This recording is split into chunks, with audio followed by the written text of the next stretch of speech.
नमस्ते दोस्तों, स्वागत है आपका आओ भाषा सीखे चैनल में। यहाँ हम पढ़ाई को आसान और रोचक तरीके से समझते हैं। अगर आप हिंदी भाषा को सरल भाषा में सीखना चाहते हैं, तो चैनल को सब्सक्राइब जरूर करें। चलिए आज का टॉपिक शुरू करते हैं।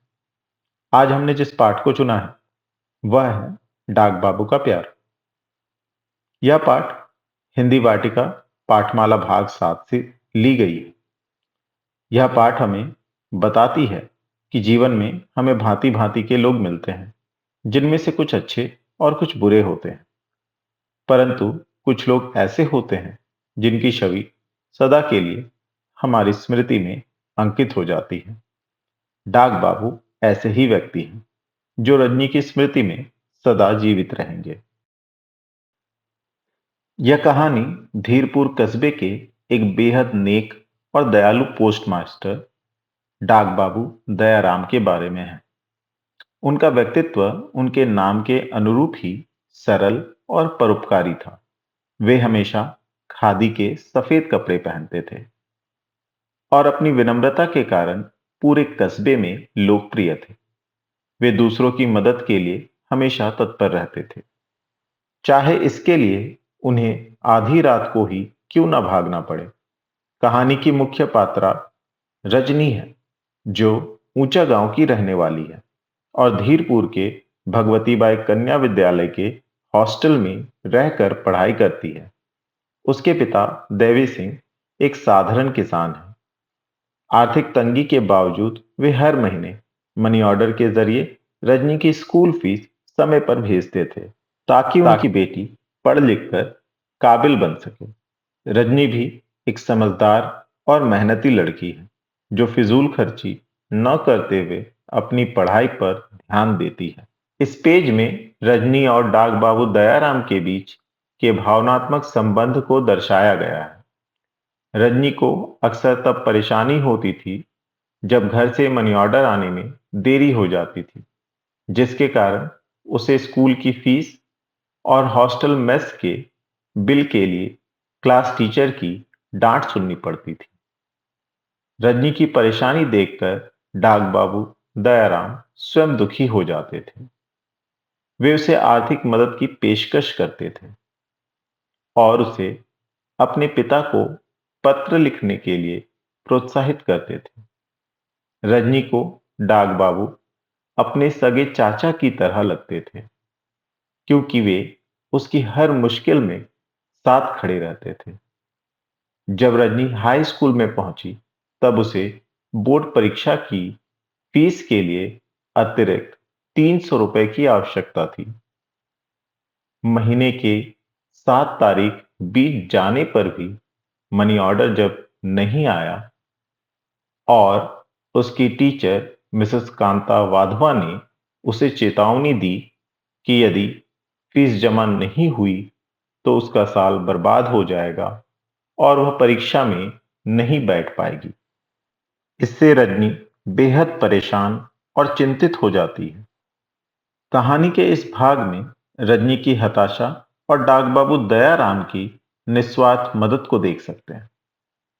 फीस न भर पाने के डर से रजनी बहुत दुखी थी और उसने सोचा था कि यदि पैसे नहीं आए तो वह स्कूल और हॉस्टल छोड़कर घर चली जाएगी। वह डाक खाने गई, लेकिन संकोच के कारण डाक बाबू से अपनी फीस के लिए पैसे नहीं मांग सकी, तो कमरे में आकर बहुत रोई। अगले दिन सुबह डाक बाबू दयाराम स्वयं रजनी के हॉस्टल पहुंचे। उन्होंने रजनी को बताया कि मनी ऑर्डर कल ही आ गया था, लेकिन डाकिया बीमार था। उन्होंने रजनी को 500 रुपए दिए।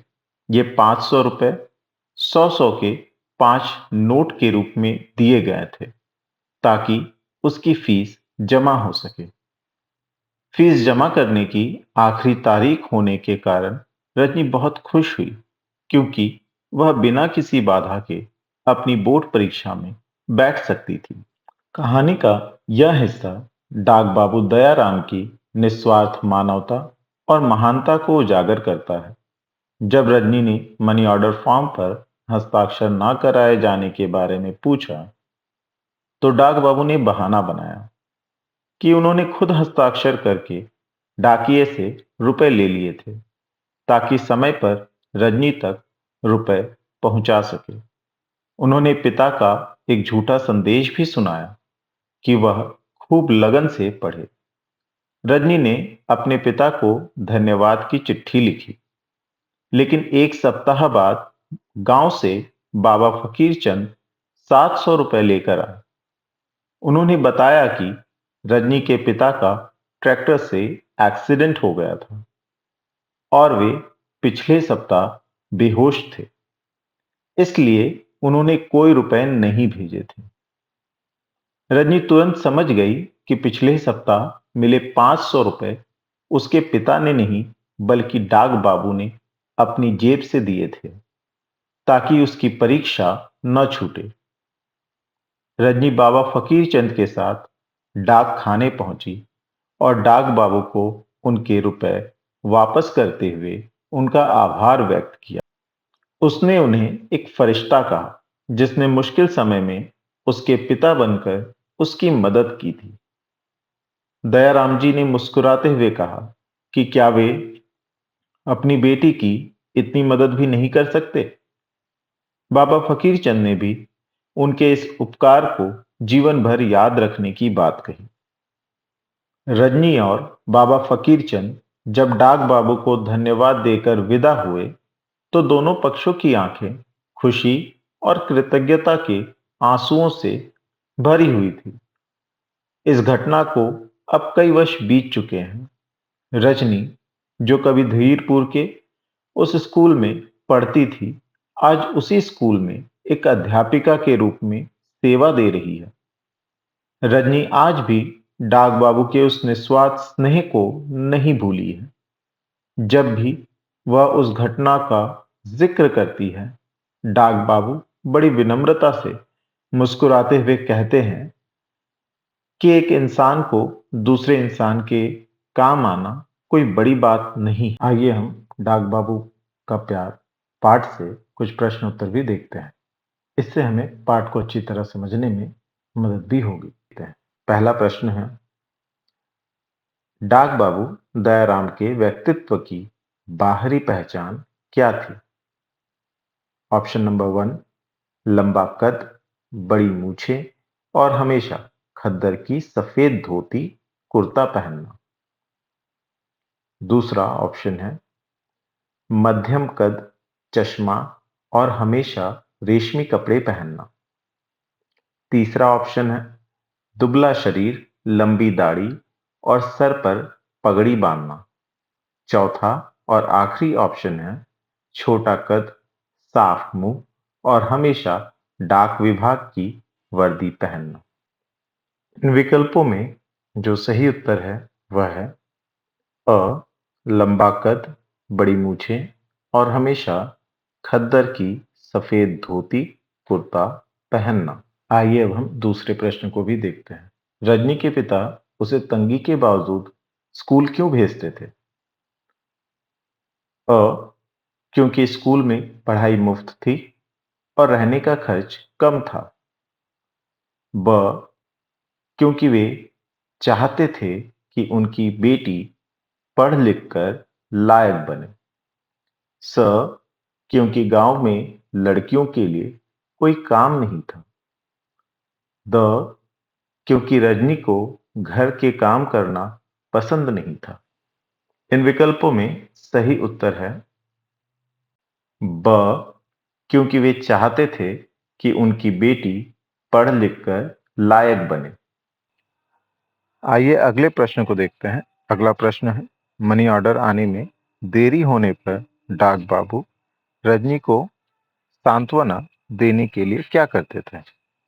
अ, उसे डाकघर में ही काम करने का प्रस्ताव देते थे। ब, उसे खाली पोस्टकार्ड देकर पिता को पत्र लिखने के लिए कहते थे। स, उसे डांटते थे कि उसे अपने पिता पर दबाव नहीं डालना चाहिए। द, उसे स्कूल ना आने पर घर लौट जाने की सलाह देते थे। इन विकल्पों में सही विकल्प है ब। उसे खाली पोस्ट कार्ड देकर पिता को पत्र लिखने के लिए कहते थे। हमारा अगला प्रश्न है, बोर्ड की परीक्षा के लिए रजनी को अतिरिक्त कितने रुपयों की आवश्यकता थी? विकल्प है अ 100 रुपए, ब 500 रुपए, स 700 रुपए, द 300 रुपए।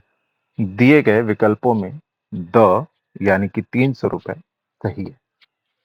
यह वह राशि है जिसे रजनी की शिक्षिका ने अलग से जमा करने का निर्देश दिया था। अगला प्रश्न है, जब मनी ऑर्डर नहीं आया तो रजनी ने डाक बाबू से पैसे क्यों नहीं मांगे?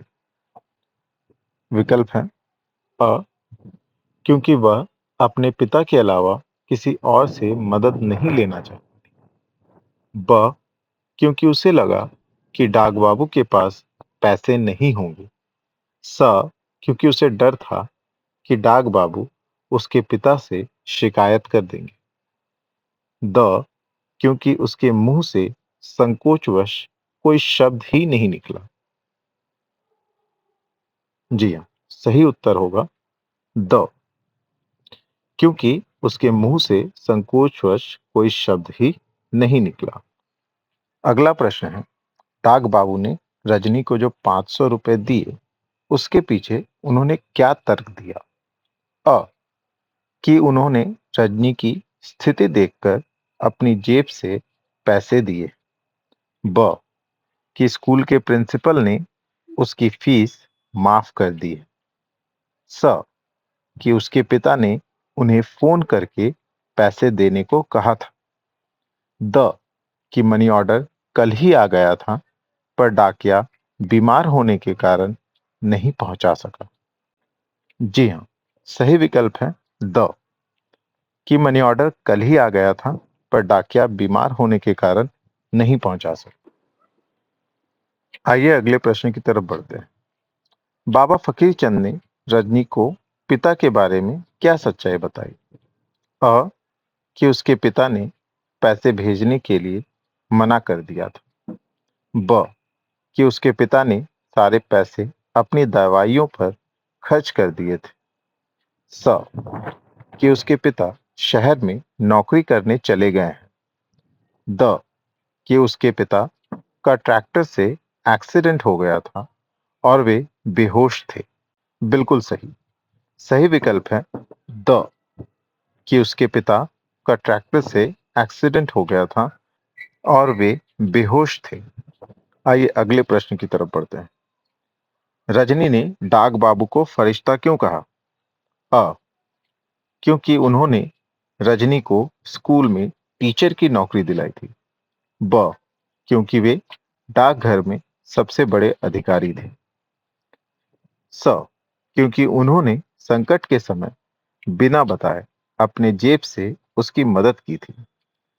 द क्योंकि वे बहुत सुंदर कपड़े पहनते थे और हमेशा मुस्कुराते थे। इन विकल्पों में सही विकल्प होगा स क्योंकि उन्होंने संकट के समय में बिना बताए अपनी जेब से उसकी मदद की थी।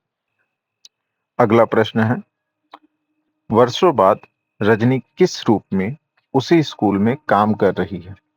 अ प्रिंसिपल के रूप में, ब क्लर्क के रूप में, स अध्यापिका के रूप में, द हॉस्टल वार्डन के रूप में।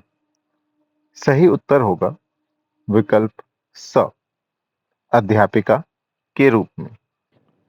अगला और आखिरी प्रश्न है, डाक बाबू का यह कथन आदमी आदमी के काम आए तो भला इसमें कौन सी बड़ी बात है? उनके किस गुण को दर्शाता है? अ उनके गर्व और घमंड को, ब उनकी व्यावसायिक चतुराई को, स उनकी लापरवाही को, द उनकी निस्वार्थ सेवा और विनम्रता को। सही विकल्प है द उनकी निस्वार्थ सेवा और विनम्रता को। आइए डाक बाबू पाठ के अंतिम हिस्से की ओर बढ़ते हैं, जिसमें मैं आपके लिए कुछ शब्दों के अर्थ छोड़ जाता हूँ। आशा करता हूँ ये शब्दों के अर्थ आपके लिए महत्वपूर्ण और उपयोगी सिद्ध होंगे। आशा करता हूँ दोस्तों, आज का यह टॉपिक डाक बाबू का प्यार आप सभी को अच्छी तरह से समझ में आया होगा। यदि आप कुछ सुझाव देना चाहते हैं तो इसे कमेंट बॉक्स में ज़रूर लिखें। चैनल को सब्सक्राइब करें और ऐसे ही हिंदी विषय से जुड़े वीडियो के लिए हमारे साथ बने रहें। धन्यवाद।